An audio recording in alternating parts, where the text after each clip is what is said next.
Hello students, मैं श्री दीपचंद चौधरी महाविद्यालय ललितपुर से आज मैं आपको जो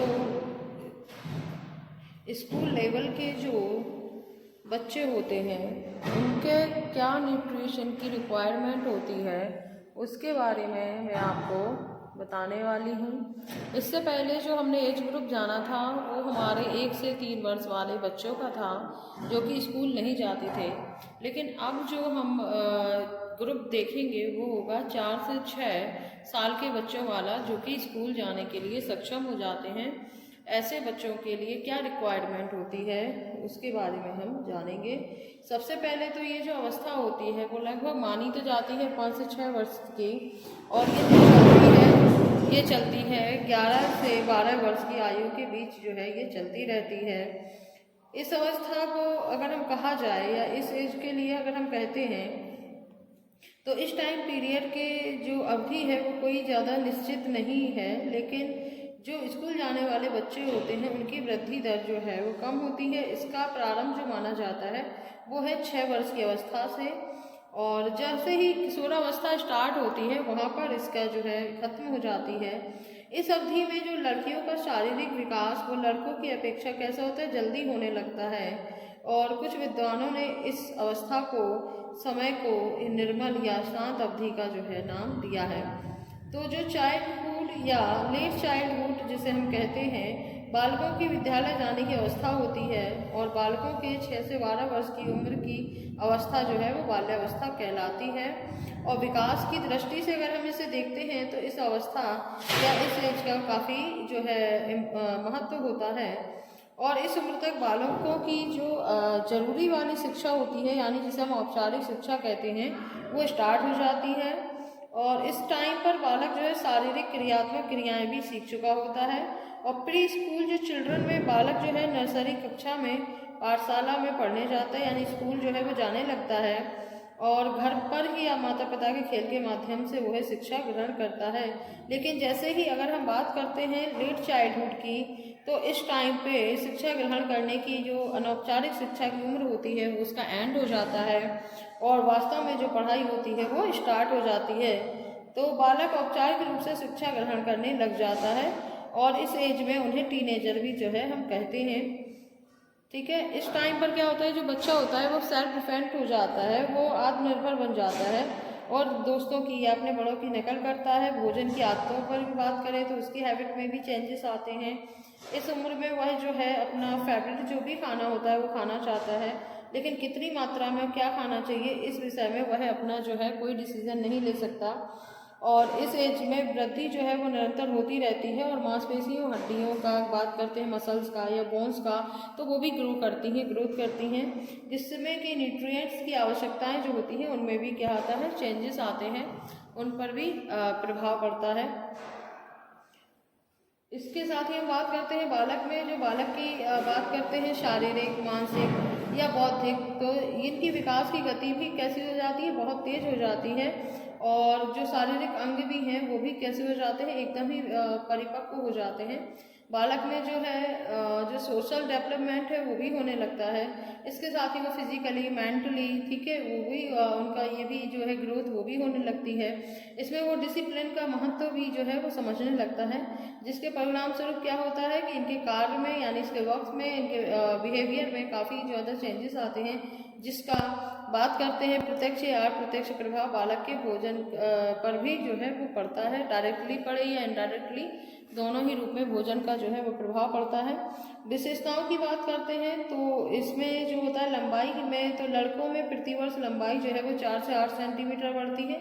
वहीं लड़कियों की बात करते हैं लंबाई की, तो ये 5 से 7 सेंटीमीटर तक ही बढ़ती है। लड़कों के वजन की बात करें तो 2.5 से 7 किलोग्राम तक बढ़ता है, और लड़कियों का वजन जो है 2 से 5 किलोग्राम तक जो है प्रतिवर्ष के अकॉर्डिंग जो है बढ़ता है। इसके बाद ये भी पाया गया है कि 12 वर्ष बाद लड़कियों की लंबाई बढ़ने की गति धीमी हो जाती है, किंतु जो लड़कों की लंबाई की बढ़ने की गति होती है वो 14 वर्ष बाद जो है वो धीमी होती है। इस तरह से जो लड़कियां हैं उनका 12-13 वर्ष बाद वजन धीमी गति से ग्रहण करती हैं। जो लड़के होते हैं वो 14 वर्ष तक उसी गति से वजन ग्रहण करते हैं, लेकिन उसके बाद से जो है वजन बढ़ने की जो प्रोसेस होती है वो थोड़ी सी कम हो जाती है। इसी तरीके से जो इसका फिजिकली डेवलप्ड होते हैं, इनकी यह गति एक सामान्य स्वस्थ बच्चे की रहती है। जो बच्चे अक्सर बीमार रहते हैं वो मल न्यूट्रिशन का शिकार रहते हैं। उनके विकास की जो भी गति होगी वो कैसी होगी, बहुत ही स्लो होती है।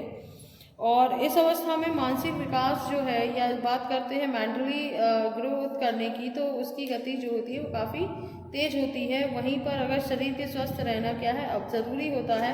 अगर इस उम्र में बच्चा अधिक सामाजिक हो रहा है तो उसकी सामाजिक दायरा भी कैसा बढ़ता जाता है, और वह क्या होता है, ग्रुप में रहना ज़्यादा पसंद करता है, और एक साथ बैठ कर के भोजन करना और अपने खाने को आपस में बांट कर खाना, ये जो है इनमें जो है डेवलप होती है ये चीज़ें। और बच्चों में नए स्वादों के प्रति रुचि पैदा हो जाती है। इसमें बच्चा जो है कुछ खाद्य पदार्थों के बीच भी अपनी रुचि उत्पन्न करता है, तो कुछ खाने को देखकर वो जो है नहीं खाना चाहता है।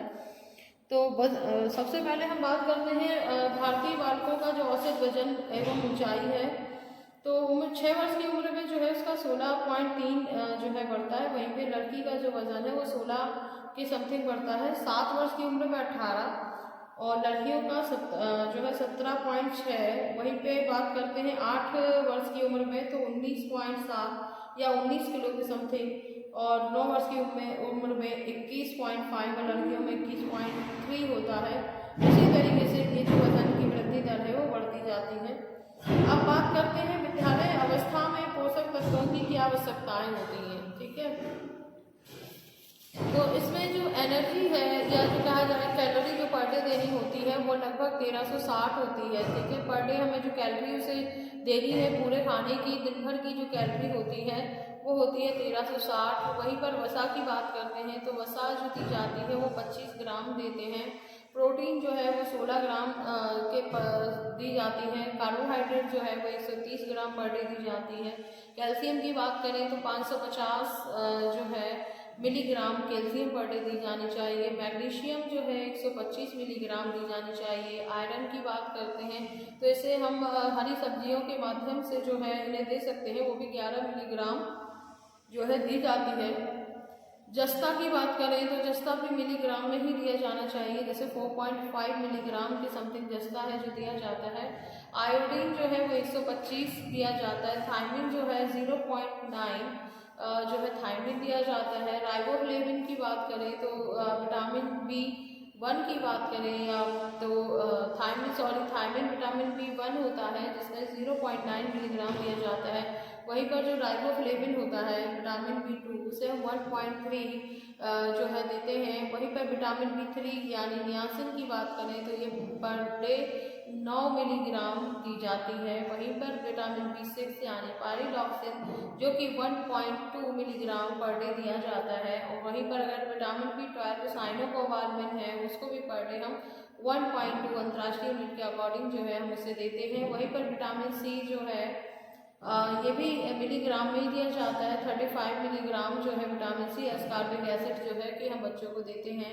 वहीं पर विटामिन ए जो अंतर्राष्ट्रीय यूनिट के हिसाब से 510 माइक्रोग्राम जो है विटामिन ए दिया जाता है। वहीं पर विटामिन डी अंतर्राष्ट्रीय यूनिट के अकॉर्डिंग पर डे 600 जो है विटामिन डी दिया जाता है, जिसको हम बटर के माध्यम से, सूर्य के प्रकाश के द्वारा और साथ ही साथ जो है हम दे सकते हैं जो भी आपकी विटामिन डी वाली जो चीज़ें होती हैं, स्पेशली वो येलोइश कलर की चीज़ें हैं उनमें ही जो है पाया जाता है।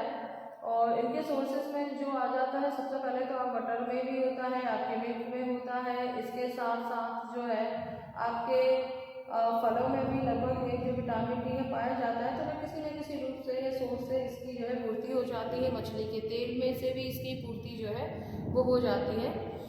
वहीं पर आपको इसमें इस उम्र में जो है आपको दोनों तरीके की जो है आपको प्रोटीन देनी चाहिए, क्योंकि इस समय शरीर का निर्माण हो रहा होता है, वृद्धि विकास हो रही होती है, तो प्राणिज प्रोटीन भी दी जानी चाहिए। और इसके साथ साथ इसमें जो है आपका जो ये वाली प्रोटीन होती है वनस्पति वाली, ये भी दी जानी चाहिए। साथ में जो एग की प्रोटीन होती है वो भी संपूर्ण प्रोटीन मानी जाती है, इसलिए इस अवस्था में एग का यूज़ भी किया जाता है। इस तरह से आप जो है 4 से 6 साल के बच्चे का जो पोषक तत्वों की आवश्यकता है वो इसी अकॉर्डिंग होती है और इसी के अकॉर्डिंग जो है वो दी जानी चाहिए।